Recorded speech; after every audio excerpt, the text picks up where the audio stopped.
इन लोगों ने हमें बहुत हल्का लिया था ना। हाँ। ओके जी, बिस्मिल्लाह रहमान रहीम। बस बात है नहीं।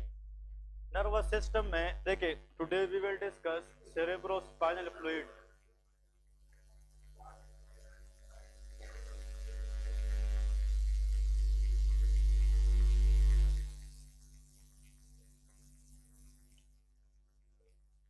CSF फॉर शॉर्ट, ठीक है।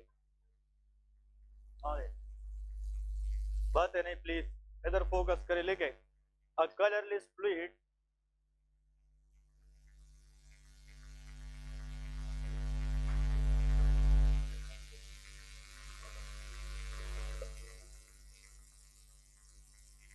which provide,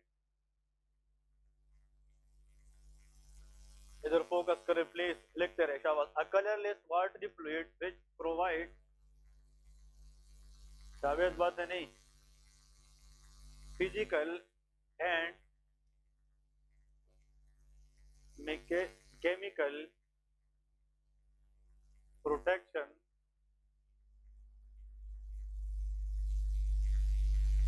to the brain, that is called CSF, ठीक है। Cerebrospinal fluid, it is a watery colorless fluid which provide physical and chemical protection to the brain, ठीक है। नेक्स्ट देखिए, brain float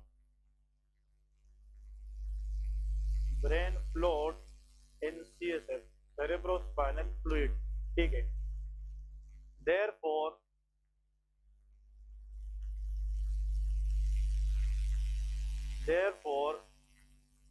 the brain is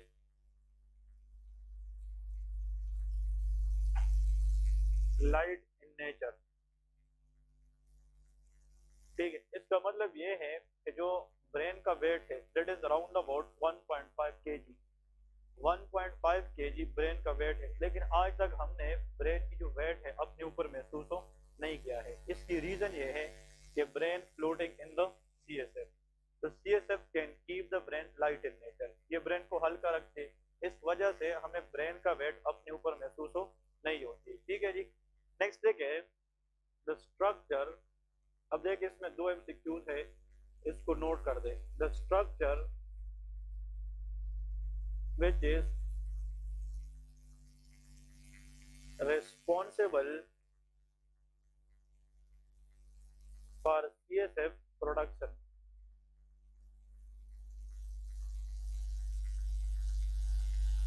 ठीक है। अब देखिए यहाँ पे द वर्ड स्ट्रक्चर, अगर स्ट्रक्चर आ जाए आप लोगों ने ये याद रखना है, choroid plexus, that is called choroid plexus.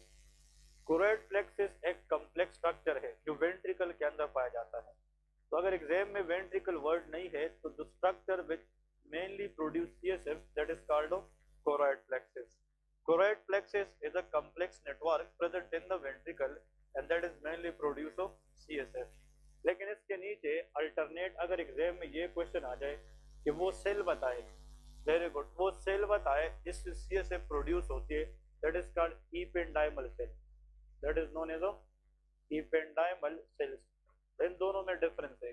Ependymal are दो सेल व्हिच प्रोड्यूस CSF, लेकिन इपेंडाइमल सेल जिस स्ट्रक्चर के अंदर पाए जाते हैं that is called choroid plexus, और कोरोइड प्लेक्सिस जिस स्ट्रक्चर में पाया जाता है दैट इज वेंट्रिकल्स, ठीक है। तो वो वेंट्रिकल्स होते हैं। तो यहाँ पे नेक्स्ट लिखे कि CSF प्रोड्यूस किस, फ्लो ऑफ CSF या सर्कुलेशन ऑफ CSF, तो लेके circulation of cerebrospinal fluid, CSF की सर्कुलेशन किस तरह होती है। तो यहाँ पे फर्स्ट नंबर लिखे, CSF is mainly, बात है please, produced by lateral ventricle। देखिए CSF मेनली कौन से वेंट्रिकल प्रोड्यूस करती है, लेटरल वेंट्रिकल, ठीक है। जब लेटरल वेंट्रिकल CSF प्रोड्यूस करे तो फिर ये नीचे जाएगी किस वेंट्रिकल में, थर्ड वेंट्रिकल। तो we can say CSF from the lateral ventricle will flow into the third ventricle, ठीक है, मैं यहाँ पे लिखता हूँ, देखें इनिशियली सीएसएफ कौन से वेंट्रिकल में स्टार्ट होगी, लेटरल वेंट्रिकल। ये कितनी होती है, 2 इन नंबर, ये 2 होते हैं। They are the part of forebrain, ये किसके अंदर है, फोर ब्रेन के अंदर।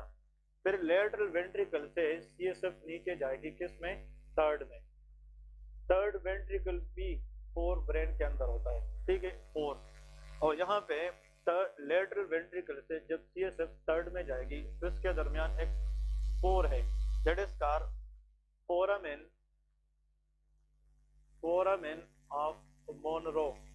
ये एमसीक्यूज याद रखे, ठीक है, foramen of Monro. So foramen of Monro is a hole which allow the CSF from lateral ventricle to third ventricle। ये third ventricle मिलेगी। फिर यहाँ पे third ventricle से CSF किधर जाएगी, fourth ventricle में, fourth ventricle। तो देखिए हमने पहले क्लास में ये बात की थी कि जो lateral ventricle और third ventricle है ये तीनों, ये कहाँ पे है, फोर ब्रेन में। फिर जो fourth ventricle है is present in the hind brain. जो मिड ब्रेन है इसके अंडर वेंट्रिकल नहीं है। तो थर्ड वेंट्रिकल से जब सीएसएफ फोर्थ में जाएगी तो उसके दरमियान एक डक्ट है, that is called accident cerebral aqueduct. उसका नाम क्या है, सेरेब्रल इक्विडक्ट।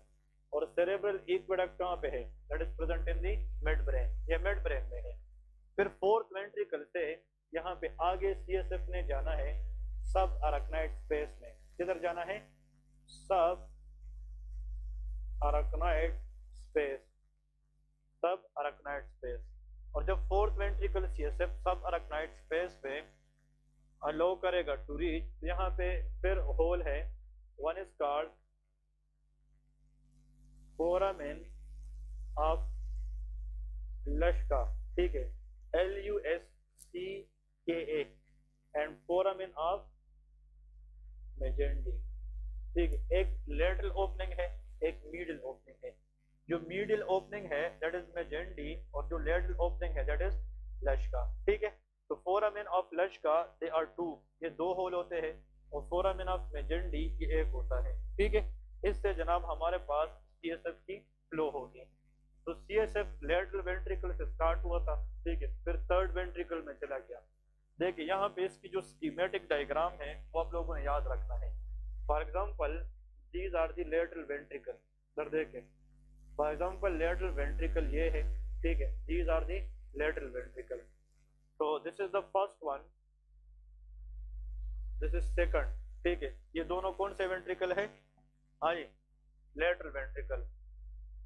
बहुत से स्टूडेंट इधर फोकस ही नहीं है, हाँ आप लोग पीछे बातें भी कर रहे हैं लेकिन आप लोग के अपने टाइम का ज़िया है, ठीक है। आप लोग नहीं समझोगे तो फिर बाद में कोई नहीं पढ़ाएगा। और ये बहुत इंपॉर्टेंट है, इधर फोकस करे, कोई चीज समझ ना आए तो पूछे सर ये क्या है, तो हम बताएंगे यार कि इसका आंसर क्या है। नहीं समझोगे तो फिर वक्त का फिर वैसे आप लोग जाया करेंगे, ठीक है। तो बहुत स्टूडेंट को मैं देख रहा हूँ इधर फोकस ही नहीं कि हम क्या कर रहे हैं। Okay, this is the first and second lateral ventricles. तो lateral ventricles in the brain are totally 2 in number. तो पहले जनाब आप लोगों को पता होना चाहिए कि जो फर्स्ट 2 है they are lateral ventricles. Lateral ventricle ये डायरेक्टली एक दूसरे के साथ कनेक्टेड है।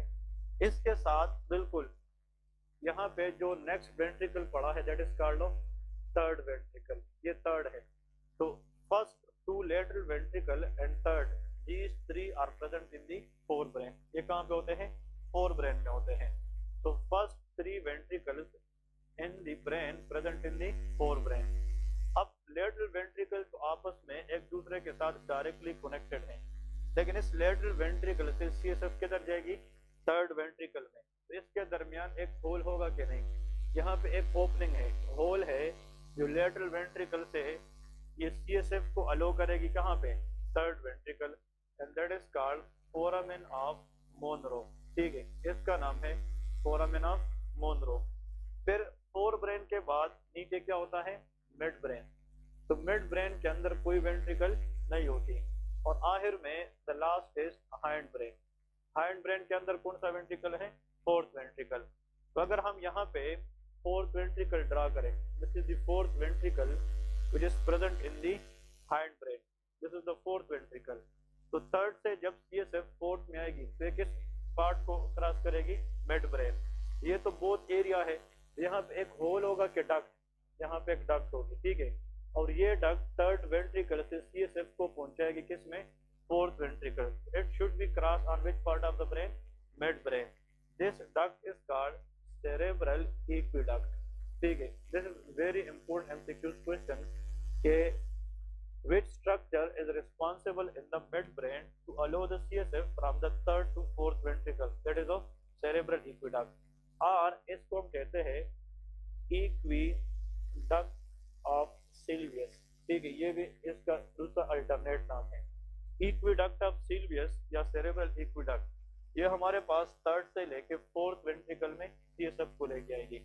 अब जो फोर्थ वेंट्रिकल है इसकी यहाँ पे साइड पे एक ओपनिंग है और एक इस साइड पे ओपनिंग है, और एक ओपनिंग इसकी कहाँ पे होती है, मिड में होती है, और इन ओपनिंग्स के जरिए फोर्थ वेंट्रिकल से सीएसएफ आगे किस स्पेस में जाएगी, सब अराकनाइड स्पेस में जाएगी।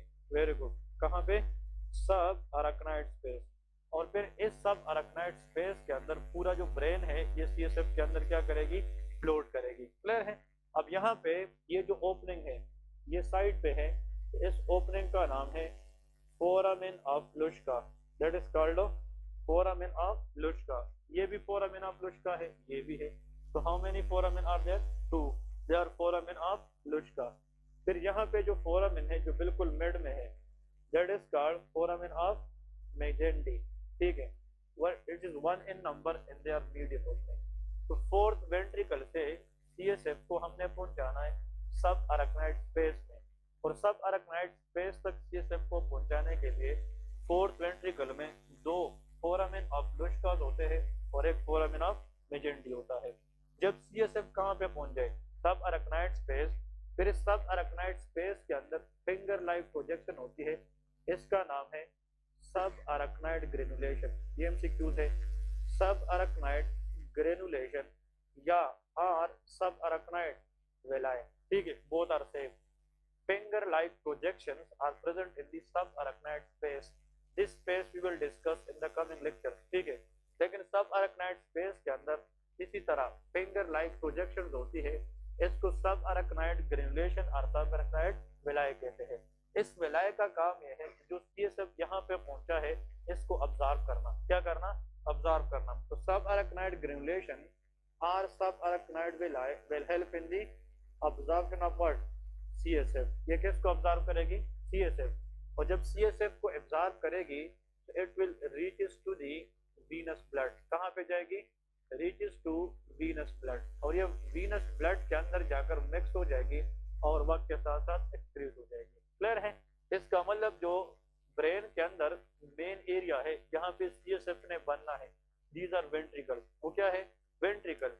फिर वेंट्रिकल के अंदर एक कम्प्लेक्स स्ट्रक्चर पाया जाता है, एक कम्प्लेक्स स्ट्रक्चर, और उस कम्प्लेक्स स्ट्रक्चर का नाम है कोराइड प्लेक्सिस। ये तुम क्या कहते हैं, कोराइड प्लेक्सिस। और इस कोराइड प्लेक्सिस के अंदर कौन से सेल होते हैं, एपिंडाइमल सेल, और ये एपिंडाइमल सेल ही है जो सीएसएफ बनाते हैं। तो these are called choroid plexus.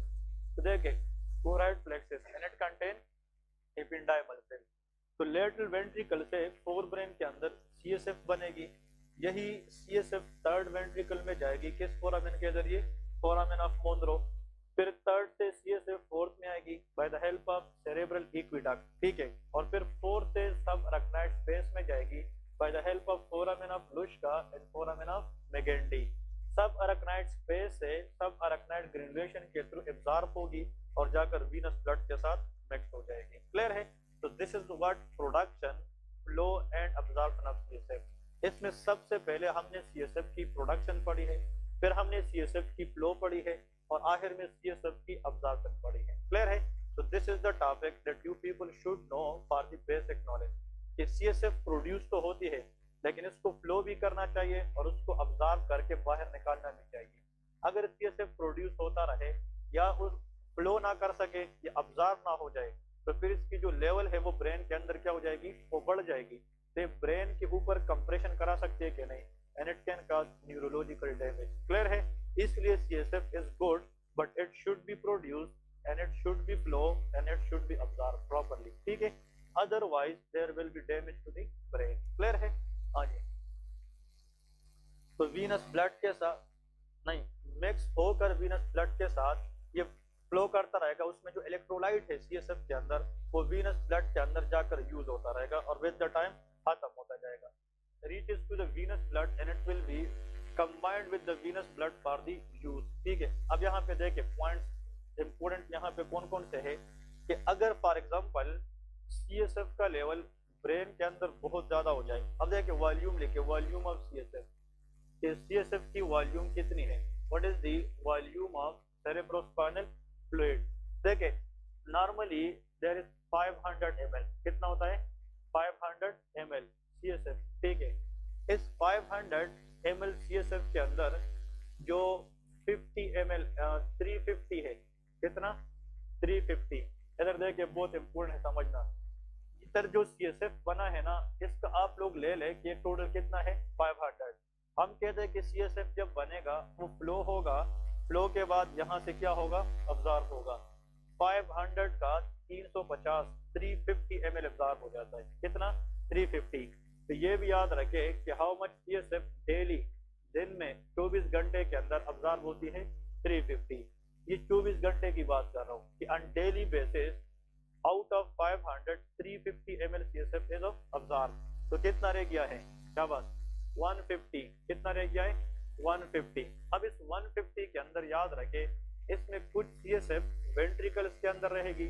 अभी भी अगर हम क्रेनियोटमी करके सर्जरी करें तो ब्रेन के वेंट्रिकल में कुछ ना कुछ CSF होगी कि नहीं, इसका मतलब 150 ml के अंदर कुछ CSF स्टिल कहाँ पे होगी वेंट्रिकल्स में होगी, और कुछ CSF के स्पेस के अंदर होगी सबअराकनॉइड। तो ये पॉइंट आप लोगों ने याद रखने हैं कि out of 150 some CSF present in subarachnoid space but some CSF present in the ventricle। अब 150 में से याद रखे जो 25 ml है, कितना है 25, ये किधर होता है वेंट्रिकल। अब वेंट्रिकल से मुराद ये चारों है लेटरल थर्ड एंड फोर्थ, इन सब के अंदर the total amount of CSF present normally in a brain that is of 25 ml। तो कितना रह गया 125। इस ये कहाँ पे होता है सबअराकनॉइड स्पेस के अंदर, जिसके अंदर पूरा ब्रेन मैटर क्या करता है फ्लोट करता है, और ये ब्रेन मैटर जो फ्लोट करता है तो एक जगह पे टिकता नहीं है, इसलिए हमें अपनी ब्रेन का वेट का पता नहीं चलता, अंदाजा नहीं होता। अब देखिए अगर यहाँ पे कोई बंदा यहाँ पे ट्रोमा में लग जाए फ्रंट पे, तो उसकी जो ब्रेन है वो CSF के अंदर फ्लोट करता है, तो यहाँ पे अगर ट्रोमा हो जाए तो ब्रेन पीछे की तरफ फ्लोट करेगा। अगर ये ब्रेन स्टैटिक होता, स्टैटिक से मुराद क्या है एक जगह पे होता, तो यहाँ पे इंजरी की सिविरिटी अगर होती तो ब्रेन डैमेज के चांसेस ज्यादा होते। अब CSF के अंदर वो फ्लोट करता है, तो अगर यहाँ पे इंजरी हो जाए तो फिर ब्रेन तो पीछे की तरफ जाएगी, तो इंजरी की सिविरिटी तो फ्रंट पे ज्यादा है, यहाँ पे बहुत कम है, तो ब्रेन यहाँ पे ज्यादा डैमेज होगा कि कम डैमेज होगा। It can prevent injuries as well. CSF में ब्रेन फ्लोटिंग से इंजरी की सिविरिटी क्या हो सकती है कम हो सकती है, ब्रेन का वेट कम रखता है। CSF contain nutrition, it provide nutrition to the brain, ये ब्रेन को न्यूट्रिशन भी दे सकती है। ठीक है, तो CSF का याद रखें अगर वेंट्रिकल के अंदर CSF कितने ml से ज्यादा हो जाए 25, this condition is called hydrocephalus। इसको क्या कहते हैं हाइड्रोसेफेलस। इधर इम्पोर्टेंट क्वेश्चन याद रखे, ये तो क्लिनिकल में हम पढ़ेंगे लेकिन बेसिक के लिए इन लोगों ने कुछ लिखा है वो याद रखना है। ये डेली प्रोडक्शन समझ गए कि नहीं, ये डेली प्रोडक्शन है, इसकी अब्जॉर्प्शन रेट इतना है, और जो वेंट्रिकल और सबअराकनॉइड स्पेस में है वो कितना होता है 150 ml। इसका मतलब हर 24 घंटे के बाद इस 150 के साथ हमने मजीद कितना बनाना होता है 350, ताकि इसका टोटल वॉल्यूम 500 ml रखे। क्लियर है, this is on daily basis. अब यहाँ पे ये लिख लिया कि नहीं, और किसने नहीं लिखा है लिख लिया है ओके। इधर देखे इसमें अगर आप लोगों ने याद रखना है अगर CSF प्रोड्यूस हो जाए लेकिन या तो फ्लो ना करे या ऑब्जर्व ना करे, तो फिर CSF का लेवल ब्रेन में क्या हो जाएगा बढ़ जाएगा। That condition is called hydrocephalus. ये लिखे, इसको हम कहते हैं hydrocephalus. Hydrocephalus is a condition in which is characterised by increase CSF in the brain. ठीक है, तो लेके a condition in which CSF is retained in the brain due to excessive production or impaired drainage. Clear है जी? ये point याद रख, कहते हैं कि अगर CSF का लेवल ब्रेन के अंदर बहुत ज्यादा बढ़ जाए, दैट इज कॉल्ड हाइड्रोसेफेलस। इसके दो वजूहात से, या तो CSF प्रोडक्शन बहुत ज्यादा हो जाए ताकि ब्रेन उसको निकाल ना सके, या प्रोड्यूस नॉर्मल हो जाए लेकिन वो फ्लो ना कर सके। तो दोनों कंडीशन के अंदर CSF का लेवल क्या हो सकता है, वो बढ़ सकता है। That will lead to hydrocephalus. देखिए हाइड्रोसेफेलस यहाँ पे याद रखें, इसके दो टाइप थे, कम्युनिकेटिंग, ये लिख लें जी। ओके, ये कम भी हो सकता है कि नहीं, डिपेंड अपॉन जेनेटिक। कम बहुत रेयर कंडीशन, मतलब कोई पेशेंट हमने ऐसा नहीं देखा इसमें CSF होता ही नहीं है। अगर CSF ना हुआ तो ब्रेन सर्वाइव नहीं कर सकता, तो वो बच्चे बाय द एज ऑफ 1 या 2 ईयर क्या हो जाते हैं, वो मर जाते हैं। तो those people do not survive, क्योंकि ब्रेन शुड बी फ्लोट। वो तो फिर ऐसा होगा कि आपके ऊपर किसी ने बहुत ज्यादा बोझ रखा है और ब्रेन को न्यूट्रिशन नहीं मिलेगी, तो can the brain survive? No. तो कम, वेरी रेयर, और अगर कम कंजेनिटली बाय बर्थ हो भी जाए तो मतलब उसमें बच्चे फिर सर्वाइव नहीं करते। लेकिन ज्यादातर पैथोलॉजी के अंदर ये क्या होता है, ये ज्यादा होता है। तो एक उसका जो टाइप है, एक को कहते हैं कम्युनिकेटिंग हाइड्रोसेफेलस, और इसके नीचे यहाँ पे लेके नॉन कम्युनिकेटिंग। इसमें सिर्फ डिफरेंस आप लोग याद रखें, कल को वाइवा में कोई पूछे या कोई भी आप लोगों से ये पूछे कि यार हाइड्रोसेफेलस, इसके दो टाइप्स बताएं, one is communicating, another is non communicating. ये बहुत आसान है। देखें, अगर फॉर एग्जांपल इधर देखें, शब्द के टाइप्स पहले लिखें, फिर मैं यहाँ पे इस डायग्राम के हिसाब से समझा दूं कि कम्युनिकेटिंग और नॉन कम्युनिकेटिंग क्या है। लेकिन ये वाइवा में भी पूछा जाता है और एग्जाम में भी आता है कि कम्युनिकेटिंग और नॉन कम्युनिकेटिंग में डिफरेंस क्या है। तो देखिए बहुत आसान, नॉर्मली लेटरल वेंट्रिकल ने CSF किसको देना है, थर्ड वेंट्रिकल को, ये तो सबको पता है ना, by the help of which, foramen of Monro. कुछ बच्चे होते हैं, देखे तकरीबन 10 to 15% बेबी, ठीक है, कुछ बच्चे होते हैं कि वो जब बाई बर्थ पैदा होते हैं तो उसकी फोरामेन ऑफ मोनरो ब्लॉक होती है। बाई बर्थ क्या होती है, ब्लॉक। तो वो बच्चे जब पैदा हो जाए after the birth who has foramen of Monro block, या अगर फोरामेन ऑफ मोनरो ब्लॉक ना हो तो ये नेरो होता है, that is called of stenosis. Narrowing of the foramen of Monro is called of stenosis. अब अगर ये नेरो है या ब्लॉक है तो can this CSF reach to the third ventricle? No. तो CSF कहाँ पे रहेगी, लेटरल वेंट्रिकल, और लेटरल वेंट्रिकल के अंदर CSF की मिकदार क्या हो जाएगी, बढ़ जाएगी। That condition is called of hydrocephalus. हो सकती है क्या नहीं? अब यहाँ पे अगर ये एरिया ब्लॉक है, can the lateral ventricle communicate with the third? No, उसकी कम्युनिकेशन क्या हो चुकी है, खत्म। This type hydrocephalus is called non communicating. अब समझ गए कि नहीं? नॉन कम्युनिकेटिंग हाइड्रोसेफेलस के अंदर one of the reason is blockage in the foramen of Monro, ठीक है। अनदर, अब कुछ बच्चे ऐसे होते हैं 80 से लेके 85%, 80 to 85% बच्चों के अंदर इक्विडक्टल स्टीनोसिस होता है। क्या होता है, स्टीनोसिस। ये भी क्या हो जाता है, नेरो। ये तो ठीक होता है, तो लेटरल वेंट्रिकल से CSF किधर जाएगी, थर्ड में, नॉर्मल है। फिर थर्ड ने CSF किसको देना है, फोर्थ को, लेकिन उसके दरमियान जो डक्ट है वो नेरो है, स्टीनोसिस है। तो आया अगर थर्ड फोर्थ को CSF ना दे, can this to communicate? No. तो अगर इक्विडक्ट स्टीनोसिस हो जाए उसमें भी जो हाइड्रोसेफेलस होगा that is called of non communicating. बात समझ गए कि नहीं? अब चाहे आप लोग MBBS के बाद पीट में भी जाए ना, FCPS में ये क्वेश्चन होता है, the most common cause of non communicating hydrocephalus in children, stenosis of cerebral aqueduct. क्योंकि 85% चांसेस है कि किसकी स्टीनोसिस हो जाए, सेरेब्रल एक्विडक्ट, और 10% चांस होता है फोरामेन ऑफ मोनरो की चांसेस है। क्लियर है? अब देखें, जब हम CT स्कैन करते हैं ना, CT स्कैन, तो उसमें वेंट्रिकल नजर आते हैं। तो अगर CT स्कैन करे बच्चे की और उसमें लेटरल वेंट्रिकल डायलेट है और थर्ड वेंट्रिकल स्क्वीज है, इसका मतलब कि CSF की मिकदार किस में ज्यादा है, लेटरल में, और किसको नहीं मिल रहा, थर्ड को। तो इशू कहाँ पे है, फोरामेन ऑफ मोनरो में है। अगर CT स्कैन में हमें ये देखने को मिले कि लेटरल और थर्ड वेंट्रिकल तीनों क्या है, डायलेट है, लेकिन चौथा क्या है, छोटा है, तो फिर सेरेब्रल एक्विडक्ट का मसला है। बात समझ गए कि नहीं? तो foramen of Monro blockage and cerebral aqueduct blockage that is distinguished by doing CT scan. ये हमें किस में पता चलते हैं? सीटी स्कैन में इशू कहाँ पे है।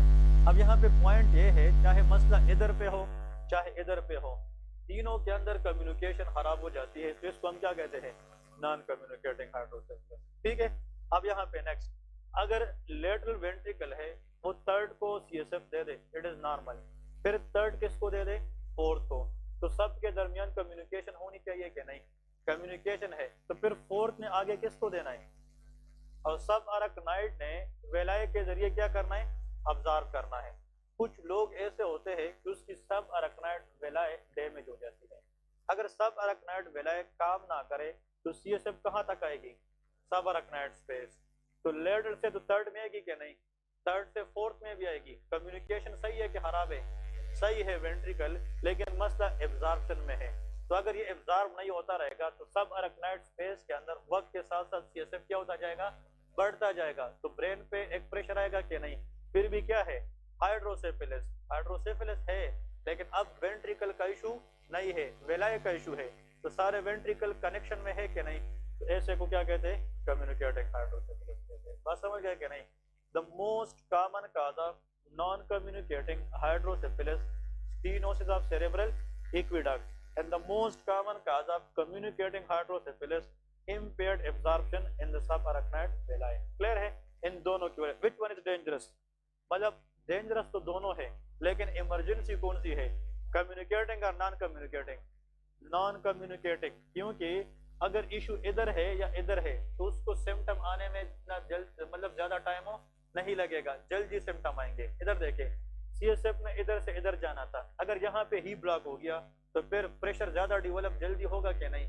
लेकिन अगर सीएसएफ इधर से इधर आ गए और फिर इधर आ गए और इधर तक आ गए तो उसमें टाइम तो लगेगा ना।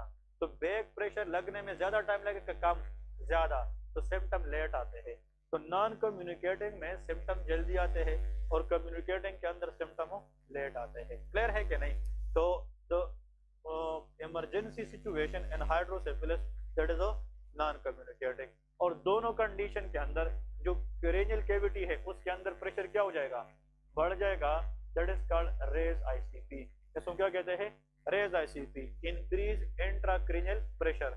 और जब इंट्राक्रेनियल प्रेशर बढ़ जाए तो मतलब ब्रेन के ऊपर कंप्रेशन इफेक्ट क्या होगी? वो ज्यादा होगी। तो हो सकता है कि वो कंप्रेशन ऑप्टिक नर्व पे लगे तो ब्लरिंग ऑफ विजन होगी क्या? नहीं। हाँ जी, ऑप्टिक नर्व किसको कंट्रोल करता है? विजन को। हमने क्रेनियल नर्व अभी पढ़ने हैं कुछ दिनों के बाद। ऑप्टिक नर्व का काम है विजन कंट्रोल करना। अगर सीएसएफ बहुत ज्यादा हो जाए और इस वेंट्रिकल के साथ कौन सी नर्व गुजर रही है? ऑप्टिक नर्व, और वो कंप्रेस हो जाए तो ब्लरिंग ऑफ विजन होगी। मतलब डिपेंड अपॉन के कंप्रेशन, कौन सा स्ट्रक्चर कंप्रेस होता है तो उसके डिफरेंट सिम्टम्स हो सकते हैं। ठीक है जी। आप लोगों ने देखा होगा कि जो बच्चे होते हैं उस यहाँ पे अगर आप लोग हाथ रखिए सॉफ्ट होता है। क्या होता है? सॉफ्ट। इसको कहते हैं फोंटेनेल। इसको हम क्या कहते हैं? फोंटेनेल। FONTANELLE। इसको फोंटेनेल कहते हैं। एग्जाम में आता है कि अगर आप बच्चों के यहाँ पे हाथ रखे, यहाँ पे सॉफ्ट होता है, ये एरिया भी सॉफ्ट होता है, इसको कहते हैं एंटीरियर फोंटेनेल। और इसको क्या कहते हैं? पोस्टीरियर फोंटेनेल। ये जो एंटीरियर फोंटेनेल है ये आपस में क्लोज हो जाता है जब बच्चे का उम्र 18 मंथ होता है। कितना? 18। तो 1.5 ईयर के अंदर जो एंटीरियर फोंटेनेल है वो क्या हो जाता है? क्लोज हो जाता है। जो पोस्टीरियर फोंटेनेल है ये 1 ईयर में क्लोज हो जाता है। कितने में? 1 ईयर में। अगर बच्चा है फॉर एग्जांपल उसमें हाइड्रोसेफेलस है तो उसमें तो ब्रेन के अंदर प्रेशर क्या होगा? ज्यादा। अब ये एरिया सॉफ्ट है उन बच्चों में, तो ज्यादा प्रेशर की वजह से ये बाहर की तरफ आएगा कि अंदर जाएगा? बाहर। इसको कहते हैं बल्जिंग ऑफ एंटीरियर फोंटेनेल। और जिन बच्चों में एंटीरियर फोंटेनेल बल्जिंग हो एंटीरियर फोंटेनेल, इसका मतलब किस बच्चे के अंदर आईसीपी क्या है? रेज है। आईसीपी रेज का मतलब जरूर नहीं है किस बच्चे में क्या है? हाइड्रोसेफेलस है। ट्यूमर हो सकता है कि नहीं? ब्रेन के अंदर ट्यूमर है तो वो प्रेशर क्या करेगा? बढ़ाएगा। एब्सेस, अकुमुलेशन ऑफ पस है तो वो प्रेशर को क्या करेगा? बढ़ाएगा। लेकिन यहाँ पे जो फोंटेनेल है वो क्या होगा? बल्ज होगा। तो bulging of fontanelle in the baby is a sign of what? Raised ICP. और रेज आईसीपी का एक रीजन क्या है? That is hydrocephalus. तो how you will know that is hydrocephalus or not, we will just differentiate on CT scan. हम क्या करेंगे, CT scan, और सीटी स्कैन से पता चलेगा कि हाइड्रोसिफिलिस है कि ट्यूमर है या कोई और पैथोलॉजी है। ठीक है जी। तो हाइड्रोसिफिलिस के अंदर जो मेन इशू है वो सीएसएफ का होता है। ठीक है। हाँ, क्या एडल्ट्स में भी हो सकता है, बच्चों में भी हो सकता है, दोनों में हो सकता है। अब देखें, अगर फॉर एग्जाम्पल मिड ब्रेन के अंदर ट्यूमर है, इधर देखिए बहुत इंपॉर्टेंट है, अगर एन एडल्ट पर्सन, उसका एज 50 ईयर है या 45 है, एडल्ट बंदा है 40-50 साल का है, और उसमें ब्रेन के अंदर रसूली है, ट्यूमर है, और वो किस पार्ट के अंदर है, मिड ब्रेन। तो यहाँ पे अगर ट्यूमर है तो tumour mean it is a ball like structure. ये ट्यूमर अगर साइज में बढ़ता जाएगा तो बाहर से इस डक को कंप्रेस करेगा कि नहीं, और अगर ये डक कंप्रेस हो जाए तो can the CSF come from third to fourth ventricle, that can lead to hydrocephalus. Clear है।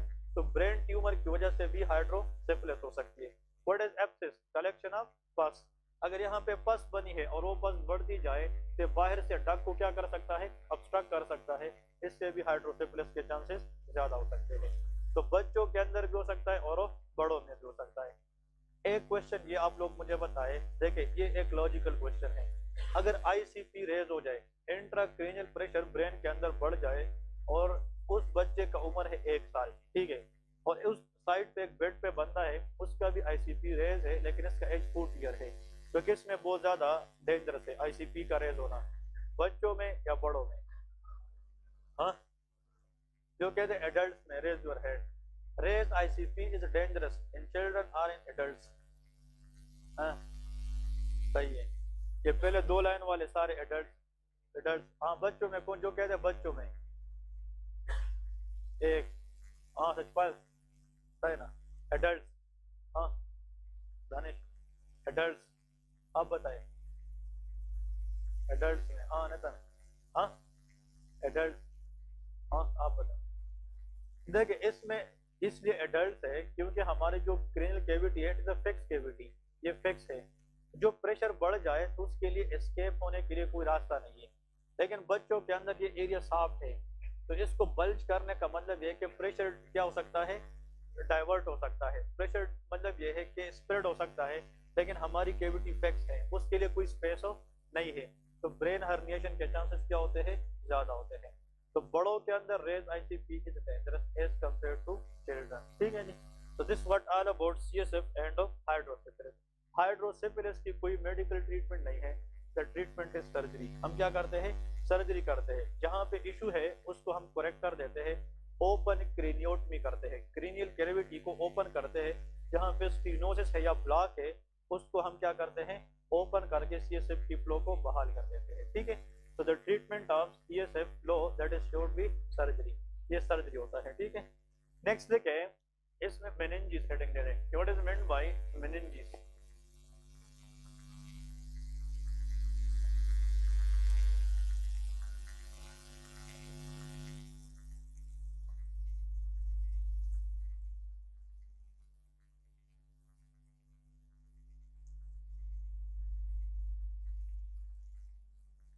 The protective covering around brain and spinal cord, spinal cord, that is called meninges. Meninges are the protective covering which surrounded brain and spinal cord, that is known as meninges. इसकी embryological origin important है। meninges के अंदर जो सबसे बाहर वाला layer है that is called dura mater, इसके बाद arachnoid matter, arachnoid matter, third is pia matter। ठीक है, these three are called meninges। Brain और स्पाइनल कार्ड के जो इर्द गिर्द प्रोटेक्टिव कवरिंग है, दे आर 3, ड्यूरा, अराक्नॉइड एंड पाया मैटर। ठीक है। एग्जाम में अगर आ जाए कि जो ड्यूरा मैटर है ये एम्ब्रियोलॉजिकली कहाँ से डिराइव होता है, मीजोडर्म, ये कहाँ से आता है, मीजोडर्म, मिडल लेयर से, तो it is embryologically derived from the mesoderm. लेकिन जो अरकनाइड मैटर और पाया मैटर है, they are embryologically derived from neural crest cell. ये मैंने आप लोगों को बताया था, neural crest cell. Neural crest cell are the type of ectoderm, ये एक्टोडर्म से आते हैं, ठीक है। लेकिन स्पेशली न्यूरल क्रेस्ट सेल ये एग्जाम में आता है, ठीक है। देखिए, अगर फॉर एग्जाम्पल एम्ब्रियोजेनेसिस के दौरान मीजोडर्म सही ना बने, तो उससे आने वाले फ्यूचर में बच्चे के अंदर कौन सी मेनिंजिस होगा? Dura mater. जो ड्यूरा मैटर है, बाहर वाला लेयर है, ये एम्ब्रियोलॉजिकली मीजोडर्म से आता है, और ये जो रिमेनिंग टू है ये कहाँ से आता है? न्यूरल क्रेस्ट सेल से आते हैं, ठीक है जी। तो दीज आर द मेनिंजिस। अब इस मेनिंजिस का काम ही यही है कि ये ब्रेन और स्पाइनल कार्ड को क्या प्रोवाइड करते हैं? प्रोटेक्शन प्रोवाइड करते हैं, ठीक है जी। इसमें लिखे दीज कवरिंग, हसीब बात है नहीं यार, these covering has rich nerve innervation, therefore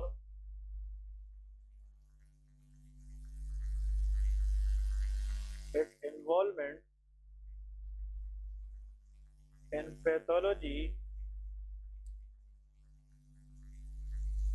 leads to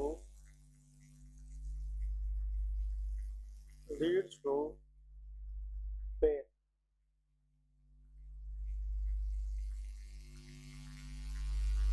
नीचे लिखे note, which part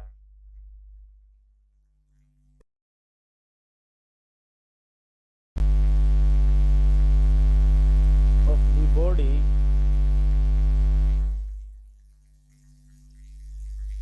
has no primary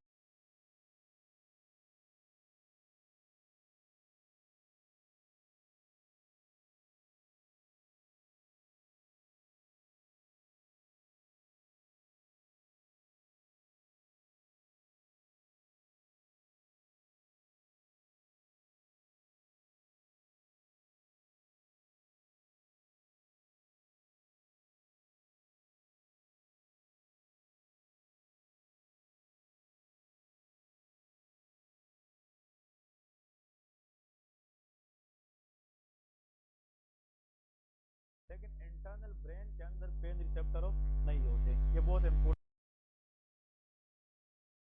है। तो सर दर्द से मुराद ये नहीं है कि ब्रेन का इशू है, या ये तो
मेनिंजाइटिस के बारे में